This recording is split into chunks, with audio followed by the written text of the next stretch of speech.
अस्सलाम वालेकुम प्यारी बहनों, सुपर इज़ी कुकिंग में खुशामदीद। उम्मीद करती हूँ आप सब खैरियत से होंगे।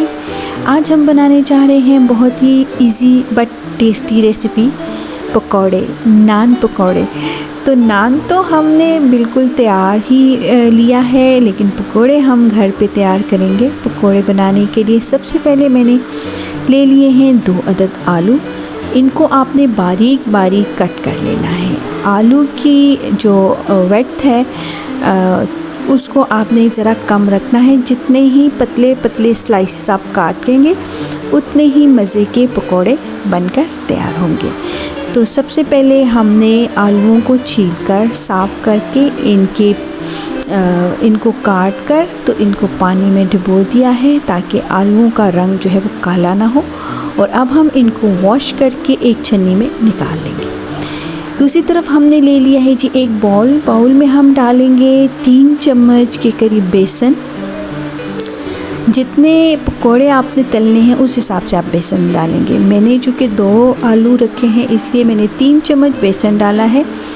नमक आप अपने टेस्ट के हिसाब से डालिए। मैंने हाफ़ टी स्पून के करीब नमक डाला है और थोड़ी सी सुर्ख मिर्च मैं इसमें डालूँगी, ज़्यादा नहीं, बहुत थोड़ी सी। और इसमें मैं डालूँगी जी ज़ीरा। चाहे तो ज़ीरा डाल लीजिए, चाहे तो अजवाइन डाल लीजिए, ठीक है। और अब हम पहले इनको अच्छे से कर लेंगे मिक्स और फिर हम इसमें थोड़ा थोड़ा पानी डालकर इसका एक बैटर बना लेंगे। तो चलिए सबसे पहले कर लेते हैं हम इस बैटर को, इस तमाम ड्राई इंग्रेडिएंट्स को मिक्स। और अब हम इसमें थोड़ा थोड़ा पानी ऐड करके इसका पेस्ट बना लेंगे। पेस्ट ज़्यादा थिक नहीं होना चाहिए और ज़्यादा सॉफ्ट भी नहीं होना चाहिए। तो देखिए अब हम बना रहे हैं इसका पेस्ट। तो थोड़ा थोड़ा पानी डालने से ये होता है कि जो लम्स होते हैं, जो गुठलियाँ होती हैं बेसन की, वो साथ साथ जो हैं वो ख़त्म हो जाती हैं। जब आप एक साथ पानी डाल देते हैं तो फिर आपको बेसन को मिक्स करने में प्रॉब्लम आती है। लेकिन जब आप थोड़ा थोड़ा करके पानी डालते हैं तो बेसन बहुत अच्छे से मिक्स हो जाता है और बहुत क्रीमी बेसन बनता है। आप चाहें तो इसमें थोड़ा सा सोडा ऐड कर लीजिए, 1 पिंच के करीब। मैंने सोडा ऐड नहीं किया, मैं मोस्टली सोडा ऐड नहीं करती, लेकिन फिर भी अगर आप चाहें तो ऐड कर लीजिए। इससे जो पकोड़े हैं वो बहुत ही फ्लफ़ी बनते हैं। तो बस बेसन हमारा मिक्स हो गया है। थोड़ा सा पानी इसमें मैं और ऐड करूँगी क्योंकि ये भी बहुत थिक है। तो ये देखिए बिल्कुल लम्स फ्री बैटर बनकर हो गया है तैयार। तो थोड़ा थोड़ा पानी डालने में ये फ़ायदा होता है, ठीक है। तो अब ये बैटर बनकर है बिल्कुल तैयार। बस अब हमने क्या करना है, ऑयल गरम कर लेना है। ऑयल गरम हो चुका है, बल्कि मैंने साथ ही फ्राई पैन चढ़ा दिया था हल्की आंच पे। तो ऑयल हमारा गरम है। बस अब हम इसमें आलू ऐड करके तो इसमें हम इसको आलू को बैटर में कोट करके घी में तल लेंगे। तो चलते हैं अब तल लेते हैं पकौड़े।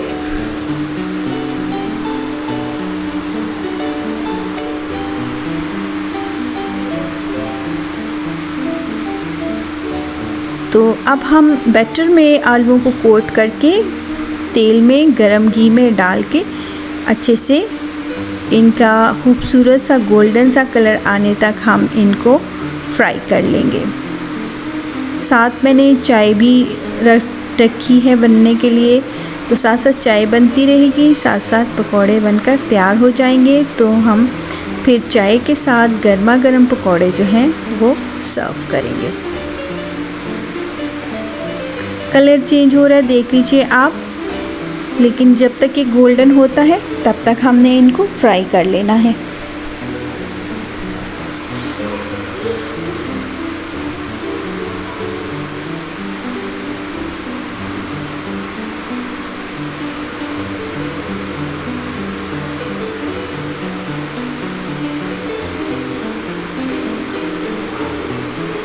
चलिए जी, तो एक बैच तो हो गया है तैयार।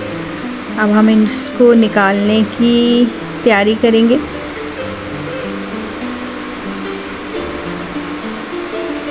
खूबसूरत सा कलर आ गया है पकौड़ों का। ये देखिए एक बैच हमने निकाल लिया, अब हम दूसरा बैच फ्राई करेंगे।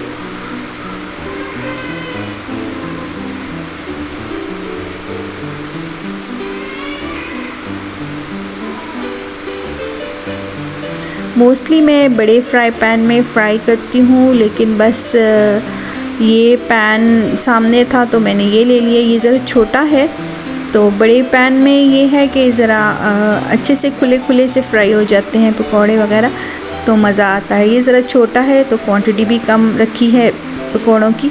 तो पकोड़े बनकर बिल्कुल हो गए हैं तैयार। ये देख लीजिए, इनको हमने कर लिया है सर्व। तो एक बैच तो जैसे ही उतरा भाई फ्राई पैन से तो वो तो उसी वक्त चट हो गया। तो अब ये थोड़े से बचा लिए मैंने आप लोगों को दिखाने के लिए। और ये देखिए पकोड़े बहुत लजीज बने, बहुत अच्छे बने, बहुत मज़ा आया नान के साथ पकोड़े खाने का। उम्मीद करती हूँ आपको आज की रेसिपी पसंद आई होगी। अगर रेसिपी पसंद आई हो तो लाइक और शेयर ज़रूर कर दीजिएगा। मेरे चैनल सुपर इजी कुकिंग को सब्सक्राइब करना हरगिज़ ना भूलिएगा। वीडियो देखने के लिए बहुत बहुत शुक्रिया। जज़ाकल्लाह।